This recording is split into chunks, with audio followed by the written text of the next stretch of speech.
Enterprise TV, a tradition of truth.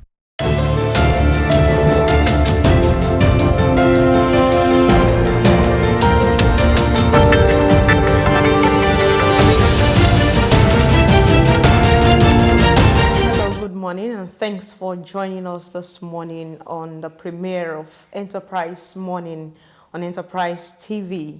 My name is Adedolapo Fatila Ajayi and it's time for our first interview this morning. I have with me in the studio a journalist and publisher of Metro Star, Emeka Madunagu. Good morning and thanks for joining us. Good morning, thank you very much.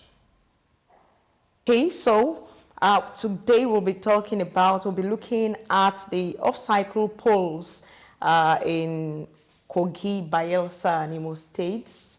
They just concluded polls. We want to see everything about it. Just stay tuned and enjoy us as we go on. Okay, Madunagu, Emeka, how do you describe this just concluded off-cycle polls? How do you see it?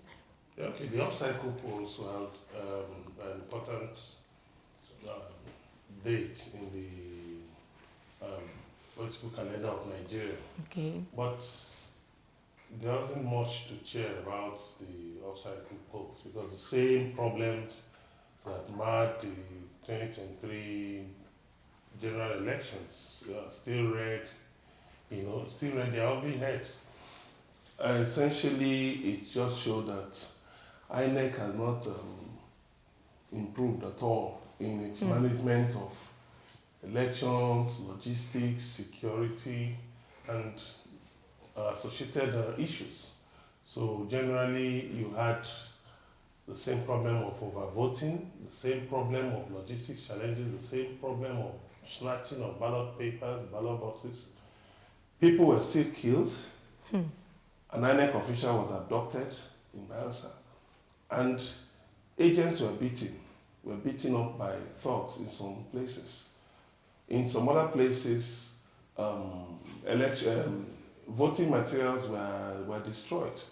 So you just find out that INEC has not really been able to discharge its constitutional role, which says that, I think in section 153 of the Constitution, that INEC has a duty to encourage Nigerians to vote and to provide a safe environment for Nigerians to vote. For the election. So it's not just for INEC to come out, to roll out its officials and materials and say, okay, just come out. But no, you must provide a safe environment for people to vote as a matter of a constitutional responsibility. Unfortunately, this didn't play out. INEC's conduct left so much to be desired. Then it comes to security agencies. With all the noise, we deployed thousands of so-and-so, all kinds of things, tanks, jets, and all that. But it was just empty noise. So just so much thunder without rain, because suspected thugs were still able to move around. They were still able to overwhelm security agents here and there. Although, in fairness to them, in some places, it was reported that security agents were able to repel some of these elements. But overall, I think since 1999, from 1999 to now, I think that should be 24 years, we ought to have got much better at election management. Because I wanted to say that some people are really giving a thumbs up to security agents, that they really did well in these elections. What did you think? Well, people can give thumbs up to them for maybe turning up, yes, in their numbers. But the point is, you see, in election management, what kind of environment are you providing to the extent that people can turn out? You see, why we think we're actually holding elections in Nigeria, because we are not looking at the basics, the fundamentals. One of the fundamentals has to do with the turnout. I look forward to the day there will be a constitutional provision for proportional representation in Nigeria. That you cannot be declared the winner of an election except you meet a certain benchmark. Look at in this last election. Do you know in recent elections, It was the Anambra state election of, when was it? Maybe 2021, that you had up to 40%. In the last election, one of the states had 13%. So you just saw millions of names on the ballot, on the voter register. But how many came out to vote? So a situation where you have 13%, look at the presidential election. 93.5 million Nigerians were said to have registered to vote. About 80 point something million Nigerians were said to have collected their PVC or something like that. But how many Nigerians came out to vote? Just about 25 million. So what happened to the difference? What happened to the difference? So it showed you that maybe the voter register is bloated, is over bloated. Maybe there are a lot of millions of fictitious names on the voter register. Then again, voter turnout. Nobody wants to die. Nobody wants to go out. Scared of. Nobody wants to go out to get killed. You saw, even in this election, you still saw that people were shot and killed. You still saw that money, about 11.5 million naira or so, was said to have been recovered from vote buyers. That's nothing. What is 11.5 million? Not even in a local government election. We all have such small money. No, politicians are very serious. They are very serious investors in manipulating electoral processes. So definitely, I believe that money was underdeclared. So in all, yes, you still want to say the security is nothing to write home about? They ought to have done much better. And by the way, I wouldn't even praise them. Praise them for what? For doing what? For doing their jobs, for which they will collect salaries at the end of the month. It's a constitutional duty. You see, the Constitution says that the primary duty of government is to provide for the well-being and security of the people. So I cannot praise the government for doing its job. I can only hold the government accountable when it falls short of minimum or basic standards. So the point is that they didn't even meet up to the basic standards, which was that, okay, INEC, you had overvoting. You had situations where in Bayelsa State, for instance, in Akwa, supporters of PDP held a protest in front of INEC's office, but soldiers and policemen blocked them. But of course, according to the Police Service Commission's manual on policing, the police, Nigeria police, supposed to be the primary security providers for elections, primary managers of election security, not soldiers. As a matter of fact, soldiers are not even supposed to be found anywhere around polling stations, around INEC offices. Maybe no, not even scare people away from voting. Because it's a democracy, it's a democratic environment. In fact, the election should even be like a picnic, a merry affair where people come together. I mean, during the presidential elections, for instance, people put money at the polling station where I voted. People put money together, bought drinks, bought snacks and all that. Everybody were gisting. They're also free. Arranged chairs. People spend them went to get chairs, and canopies for the INEC officials. Everybody sat down. Oh no, I support this party. No, I don't want to candidate. No. It was a jovial atmosphere. And that's the best thing. That's how it should be. That's how it should be. But again, INEC must come clean on the issue of IREV and the issue of beavers. INEC has been playing hanky-panky with the electoral system. And INEC must be called to account because they cannot continue to take Nigerians for granted. Okay.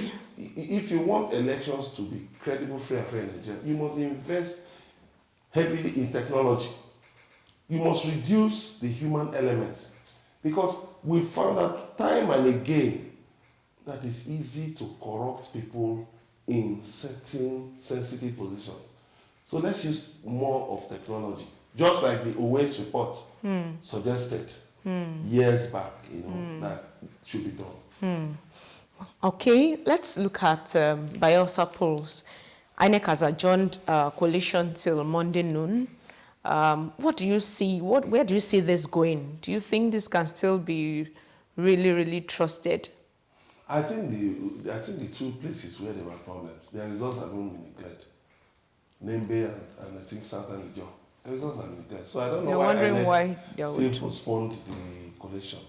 You see, I just wonder whether people have a sense of history. concerning how elections have gone. Elections have been rigged from even before Nigeria's independence. We continue to have that same problem. Is it that you even find out some of the people involved in this electoral malpractices were not even born before independence, but they still get involved in these things. We must say no to this. We must ensure an environment whereby people can vote freely. Of course, look at the Bayelsa state, just 8 local governments. Bayelsa is a small state now. It should be about the smallest state in Nigeria if you want to look at the landmass. But it was in some areas, it was difficult for the election to hold freely because of thugs, militants everywhere. Are we talking? Are we saying that non-state actors have become much stronger than the state? The law gives the state monopoly of violence. Unfortunately, you find out that non-state actors have more territorial control than state actors. And at the end of the day, what happens? The electoral process is compromised. So I don't know why INEC, with the array of soldiers and policemen and all of that, why INEC did not conclude the collation. Elections should not be a do-or-die affair. Elections should just be a simple thing. You shouldn't even spoil the day for people. You restrict movement. People cannot go about their daily business. And in Nigeria, a greater percentage of the people depend on what they make every day. You now shut down the economy for a whole day. Why? Because you want to choose a few people. And you know what people were saying on Saturday? There was a common joke on social media. They said, forget about those results until the Supreme Court speaks. There is a Supreme Court that will eventually determine the result of the collation. Why do we keep making a ridicule of ourselves this way? Nigeria. Okay, let's talk about the election in Kogi. Dino Melaye has just called for the cancellation of the election, describing it as a shameful. He described the exercise as shameful, whereas the winner is already rejoicing. What do you do? Do we see this Melaye's advice or whatever as one of those things, or what do you think? Well, I'll start this way. In Kogi, there was enthusiasm. The enthusiasm was high. I don't remember the percentage of in terms of the turnout, but in Kogi, enthusiasm was high. People wanted to come out to vote. Unfortunately, you had an innovation was in election rigging was brought in, which was pre-filled election sheets and results sheets. Result sheets that had been filled before people even got up from their beds. Surfaced. And the resident electoral commissioner was denied it on TV, on live TV. He said he wasn't aware. Meanwhile, INEC headquarters in Abuja had already issued a statement saying they had got information about some of these things and that they were investigating it. So, I now wonder, one problem we have in Nigeria is that we have a plethora of agencies, but they don't link their fingers.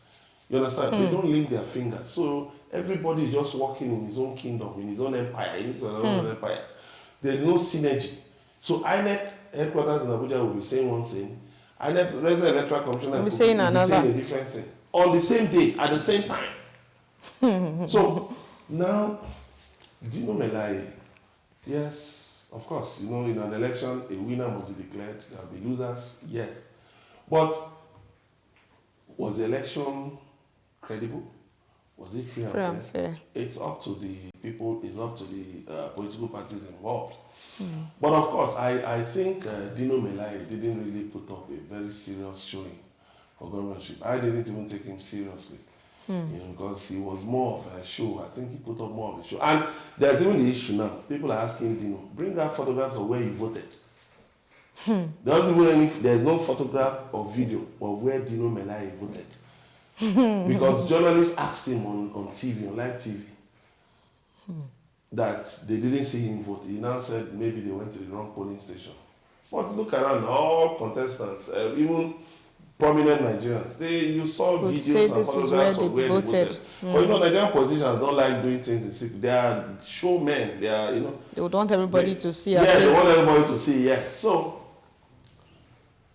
Ajaka did very well. He put up a strong showing because you see, for a candidate like Ahmed Usman Ododo, who was strongly backed by the governor, Yaya Bello, strongly backed by the governor, strongly backed by national APC. You know, for Ajaka to have put up such a showing, 259,000 votes or so, compared to what Ododo got. I mean, I'll really commend him for the first time. Coming out for the first time to run for election on his own, even though, well, he was a part of the ruling APC at the point until they fell out, you know, until he fell apart, you know, he fell out with Yaya Bello. But I think the people too should be commended for showing serious interest in the electoral process. But the thing is that INEC needs to redeem itself. Because even INEC itself has admitted that it's the conduct of the election, you know, that he has not really done so much to impress Nigerians in the way he has handled his duties. That's why, if you go on his website, you'll see that INEC convened a conference of experts in all this election management and all of that to come and talk about how he could do things better. But the point is, INEC has to walk the talk. It's not just enough to gather experts. It's also very important for you to look at the recommendations. Go back to the waste report. What the waste report said has, you know, to what extent have those things been implemented? Then again, the Electoral Act needs to be amended, seriously amended, because the Electoral Act is just helping people to get away with things. And the judiciary is not helping matters. We also need judicial reform. Because the situation where people come out, stand in the sun, in the rain, to vote, to cast their votes, and at the end of the day, just 3 people sitting in one tribunal, or 3 justices at the appeal court, or 7 justices at the Supreme Court now decide who won an election. I think we need to look into that very seriously. But again, you won't blame judiciary so much, because if INEC is seen to be doing its duty in accordance with the Constitution, in accordance with the Electoral Act, people won't really be trooping, you know, open on the courts, because you even find out the courts these days, they hide behind technicalities to give all kinds of judgments. Some judgments that are downright ridiculous and spurious. So you just find out that it's as if there is a deliberate attempt by the judiciary to make sure that elections do not reflect the wishes of the people. To the extent that the PDP's presidential candidate in 2023 elections, Elijah Tukawaka, said, the judiciary is now the lost hope of the common man. No more the last hope. It's now the lost hope of the common man. So we need serious reforms in certain areas pertaining to the political process in Nigeria. Wow, it's been wonderful having you on this morning program. Emeka Madu Nagu. Okay, but before we go, I want us to talk about the elections generally in Nigeria. After all, we've done this is gone, and we're hopeful that there'll be better ones. But if you would want to talk to INEC, let's say you want to advise, what would you say? Well, what I'll say is that INEC needs to be insulated from political interference, executive interference. The mode of selecting the INEC chairman, the national commissioners, the resident electoral commissioners needs to be properly looked into so as to insulate INEC from executive interference. Then, secondly, a separate body needs to be created for electoral offences, because INEC has shown itself to be incapable of dealing with electoral offences. So a separate unit needs to be created, or an agency needs to be, because even the police, we heard so much about people arrested in previous elections, but where are the people who have been convicted? All we just still remember is in 2015, 1 or 2 people, you know, some people who were INEC officials who were prosecuted and jailed. That's all we've heard. But between then and now, what has happened? What has happened? Who are those? Where are the people arrested yesterday? In the next 2 or 3 days, they'll be in their houses. So what are we talking about? We must decide. You see, if we want to improve our elections, then we must invest heavily in technology. But if we want to keep using donkeys in an era when the world is talking about artificial intelligence, about bullet trains, then we only have ourselves to blame. We must take elections very, very seriously.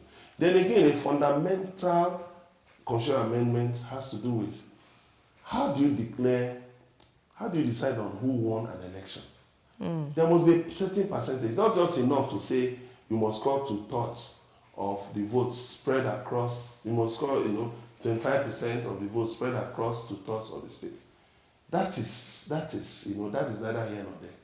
Then also overvoting in a particular polling unit, which identified by Osita Achidota, a former Minister of Education, somewhere in Okigwe, they found that there was, if you look at the results from that polling unit, there were 24 ballot papers unaccounted for. So what it showed was that everybody in that polling unit turned out 95%. Then you not even had excess. Where did 24 extra ballot papers come from? Where you said you had 700, there were 700 ballot papers. You now had 7, at the end of the way, you add up everything, you had 24 extra. So overvoting, remember in the Osun State obstacle election, governorship election, overvoting was a problem. It still reared its ugly head again this time. So INEC must decide if it wants to help this country to succeed, or if INEC wants to run this country into the abyss. We need to really seriously look at it. And it's wrong for politicians to be nominating their relatives, their aides, and their errand boys as resident electoral commissioners. There are examples. And these issues have been raised, but nobody said anything. Before the election, there was this call that the resident electoral commissioner in Imo State should be removed. But Mahmoud Jega didn't do anything. It's not Jega, sorry, Mahmoud Yakubu. Professor Mahmoud Yakubu, the NX chairman, he did nothing about it, which is very wrong. It shows that these people don't even care about the yearnings of Nigeria for true democracy. The last point I want to make is that politicians must also redeem themselves. They must be interested in legacies beyond them. The Nigerians should also show more interest in the political process. Not just enough to say, oh, politicians are useless, this and that, the country is not working and all that. What is your own involvement? If you see that you collect your PVC, just use it as a means of identification. And you don't go and exercise your franchise. You say the votes don't count. The votes won't count because you are not there. Let's continue. We're just 24 years of interrupted democracy. Let's continue. I believe we'll get to a break-even point where things will change. We believe. One particular thing I would like to emphasize in what you have said is that INEC must invest heavily on technology or in technology. Very important. If elections or politics in Nigeria would be anything to go about. Yes, thanks for being with us on the program this morning. I've been with Emeka Madunagu. He's a journalist and a publisher of Metro Star. Thank you. That's it on the first interview segment on Enterprise Morning. Thanks for being with us. Stay tuned. We'll be right back. Enterprise TV, your one-stop shop for news, programs, human angle stories, the economy, sports, and much more. We go the extra mile to bring incredible details to you. So hop on the train now. Enterprise TV, a tradition of truth.